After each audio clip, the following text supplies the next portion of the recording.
ರಾಷ್ಟ್ರೀಯ ಹೆದ್ದಾರಿ 66ರ ಪಕ್ಕದಲ್ಲಿ ಲಿಂಕ್ ರಸ್ತೆಗಳ ಆರಂಭಿಕ 50 ಮೀಟರ್ ರಸ್ತೆ ಹೆದ್ದಾರಿ ಇಲಾಖೆ ನಡೆಸಬೇಕಾಗಿದ್ದರೂ ನಿರ್ಲಕ್ಷ್ಯ ಮಾಡಿದ ಇಲಾಖೆಯ ವಿರುದ್ಧ ಆಕ್ರೋಶಗೊಂಡ ಗ್ರಾಮ ಪಂಚಾಯತ್ ಪ್ರತಿನಿಧಿಗಳು ಸಹಿತ ಸಾರ್ವಜನಿಕರು ಹೆದ್ದಾರಿ ಕಾಮಗಾರಿಗೆ ತಡೆಯೊಡ್ಡಿ ಲಿಂಕ್ ರೋಡ್ ಕಾಮಗಾರಿ ನಡೆಸುವಂತೆ ಒತ್ತಾಯಿಸಿದ್ದಾರೆ.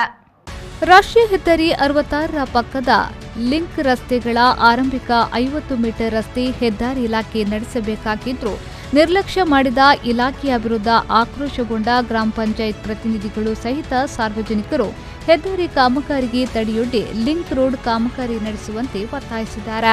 ಈ ಬಗ್ಗೆ ಆಕ್ರೋಶ ವ್ಯಕ್ತಪಡಿಸಿದ ಸ್ಥಳೀಯ ನಿವಾಸಿ ಸುರೇಶ್ ಪೂಜಾರಿಯವರು ಜನರ ಕಷ್ಟ ಕಾರ್ಪಣ್ಯಗಳಿಗೆ ಸ್ಪಂದಿಸುತ್ತಾರೆ ಎಂಬ ನಿಟ್ಟಿನಲ್ಲಿ ನಾವು ಮತ ಹಾಕಿ ಗೆಲ್ಲಿಸಿದ ಈ ಭಾಗದ ಸಂಸದೆ ಶೋಭಾ ಕರಂದ್ಲಾಜೆ ಇದೀಗ ಕೇಂದ್ರ ಮಂತ್ರಿ. ಮಗ ರಾಷ್ಟ್ರಪತಿಯಾದರೂ ನನಗೆ ರಾಖಿ ಬೀಸುವುದು ತಪ್ಪಿಲ್ಲ ಎಂಬ ಹಿರಿಯರ ಮಾತಿನಂತಾಗಿದೆ ನಮ್ಮ ಸ್ಥಿತಿ. ಹೆದ್ದಾರಿ ಅವ್ಯವಸ್ಥೆಯ ಬಗ್ಗೆ ಅದೆಷ್ಟೋ ಬಾರಿ ಅವರ ಗಮನಕ್ಕೆ ತಂದು ಯಾವುದೇ ಪ್ರಯೋಜನವಾಗಿಲ್ಲ. ಇದೀಗ ಕುಂಟುತ್ತಾ 11 ವರ್ಷಗಳು ಮುಗಿದರೂ ಸಮಸ್ಯೆ ಜೀವಂತವಾಗಿದೆ ಎಂದರು. ನಮ್ಮ ಮತದಿಂದ ಆರಿಸಿದಂತ ಶಾಸಕಿ ಇಂದು ಕೇಂದ್ರದಲ್ಲಿ ಮಂತ್ರಿಯಾಗಿದ್ದಾರೆ. ಅವರು ಸಂಸದಲ್ಲಿ ಕೇಂದ್ರದಲ್ಲಿ ಆಗಿದ್ದಾರೆ. ಅವರು ಇಲ್ಲಿ ನಮ್ಮ ಸಮಸ್ಯೆಯನ್ನು ಏನು ನಮಗೆ ಸ್ಪಂದಿಸ್ತಿಲ್ಲ. ಅವರು ಮುಂಚೆ ಇಲ್ಲಿ ಸನ್ಮಾನ ಸಮಾರಂಭಕ್ಕೆ ಆಗಮಿಸಿದಾಗ ಅವರ ಹತ್ರ ಈ ಸಮಸ್ಯೆಯನ್ನು ಹೇಳಿದ್ರು, ರಸ್ತೆ ಸಮಸ್ಯೆ ಹೀಗಿದೆ, ಮಳೆಗಾಲ ಮುಗಿಲಿ ಎಲ್ಲ ನಾನು ಮಾಡಿಸ್ಕೊಡ್ತೇನೆ ಹಾಗೆ ಈಗ ಅಂತ ಖಾಲಿ ಮಾತಿನ ಭರವಸೆ ಕೊಟ್ಟು ನಮಗೆ ವಂಚನೆ ಮಾಡ್ತಿದ್ದಾರೆ. ನಮ್ಮಿಂದ ಮತ ಪಡೆದು ನಮಗೆ ವಂಚಿಸುತ್ತಿದ್ದಾರೆ. ಅವರು ನಮ್ಮಿಂದ ಮತ ಪಡೆದು ಅವರು ಕೇಂದ್ರದಲ್ಲಿ ಸ್ಥಾನ ಪಡೆದಿದ್ದಾರೆ. ನಮ್ಮ ಮತಕ್ಕೆ ಒಂದು ಇಷ್ಟಾದ್ರೂ ಬೆಲೆ ಕೊಟ್ಟು, ನಮ್ಮ ಮಾತಿಗೆ ಒಂದು ಚೂರಾದ್ರೂ ಬೆಲೆ ಕೊಟ್ಟು ನಮ್ಮ ಸಮಸ್ಯೆಗೆ ಸ್ಪಂದಿಸಬೇಕಂತ ನಾನು ಅವರ ಹತ್ರ ಕಳಕಳಿಗೆ ವಿನಂತಿ ಮಾಡ್ತಿದ್ದೇನೆ. ಗ್ರಾಮ ಪಂಚಾಯತ್ ಸದಸ್ಯ ಸಂತೋಷ್ ಮಾತನಾಡಿ, ತೆಂಕ ಗ್ರಾಮ ಪಂಚಾಯತ್ ವ್ಯಾಪ್ತಿಯ 2 ಲಿಂಕ್ ರಸ್ತೆಗಳ ಕಾಮಗಾರಿ ಉಳಿಸಿರುವ ಹೆದ್ದಾರಿ ಇಲಾಖೆ ನಾವು ಈ ಬಗ್ಗೆ ಮಾತನಾಡಿದರೆ ಉಡಾಫಿಯ ಉತ್ತರ ನೀಡುತ್ತಿದ್ದಾರೆ.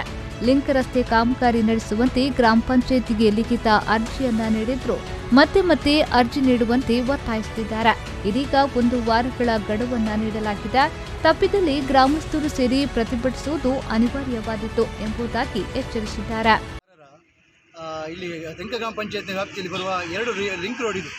ಲಾಸ್ಟ್ ಟೈಮ್ ಇಲ್ಲಿ ಲಿಂಕ್ ರೋಡ್ ಮಾಡದೆ ತುಂಬಾ ಅವಘಡ ಎಲ್ಲ ಸಂಭವಿಸಿದೆ. ಅಪಘಾತ ಆಗಲಿ, ನೀರು ಮನೆಯೊಳಗೆ ಬರೋದು, ಈ ಥರ ಸಹ ಪ್ರಾಬ್ಲಮ್ ತುಂಬ ಆಗಿದೆ. ಇದನ್ನು ಆಯೋಗದವರ ಗಮನಕ್ಕೆ ನಾವು ಪಂಚಾಯತಿ ಮುಖಾಂತರ ಕೂಡ ತಂದಿದ್ದೇವೆ. ಅವರು ಇಲ್ಲಿ ಕೆಲಸ ಮಾಡುವಾಗ ಅವರಿಗೆ ಮನವರಿಕೆ ಮಾಡಿ ಅವರು ಈ ಪ್ರದೇಶಕ್ಕೆ ಬಂದು ಅದನ್ನು ಕೂಡ ಮೆಜರ್ಮೆಂಟ್ ಕೂಡ ಮಾಡಿಕೊಡ್ತೇವೆ. 2 ಮಾತ್ರ ಬಾಕಿ ಇರೋದು. ಇಲ್ಲಿ ಒಂದು ಗ್ಯಾರೇಜ್ ಹತ್ತಿರ ಮತ್ತೊಂದು ನಾರತೆಗೊಂಡು ಆಪೋಸಿಟ್ ಮಾಡಿಕೊಡ್ತೇವೆ ಅಂತ ಕೂಡ ಹೇಳಿದ್ದಾರೆ. ಈಗ ಆಲ್ಮೋಸ್ಟ್ ಇವರು ಕಂಪ್ಲೀಟ್ ಆಗಿದೆ ಕೆಲಸ. ಈಗ ನಾವು ಮಾಡಿಕೊಡಿ ಅಂತ ಹೇಳುವಾಗ ಅವರು ಉಡಾಫೆ ಉತ್ತರ ಮಾತಾಡ್ತಿದ್ದಾರೆ.